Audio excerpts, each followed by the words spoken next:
তারিখ মেট্রো চ্যানেলে মমতা বন্দ্যোপাধ্যায় নিজে এই নিয়ে প্রতিবাদ কর্মসূচি নিয়েছে। তিনি অবস্থান বিক্ষোভ এবং ধর্নায় দুপুর 2টো থেকে নিজে বসবেন। তারপরে পরবর্তী কর্মসূচি তিনি অ্যানাউন্স করবেন।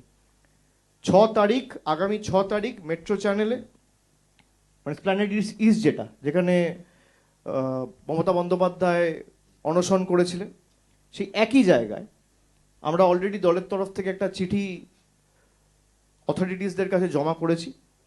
6 তারিখ দুপুর 2টোয় তিনি অবস্থান বিক্ষোভে বসবেন এবং সেখানে দলের সর্বস্তরের প্রতিনিধি, দূরে যারা রয়েছে আমি সবাইকে আসার জন্য অনুরোধ করব না, তার কারণ এসআইআর চলছে, এখন এই আগামী 10-15 দিনও খুব গুরুত্বপূর্ণ। কিন্তু কলকাতার আশেপাশে পার্শ্ববর্তী জেলায় যারা রয়েছেন তারা আসবেন নিজের এলাকা সামলে, এবং পরবর্তী দলের কর্মসূচি 6 তারিখ সেখান থেকে মমতা বন্দ্যোপাধ্যায় নিজে ঘোষণা করবেন।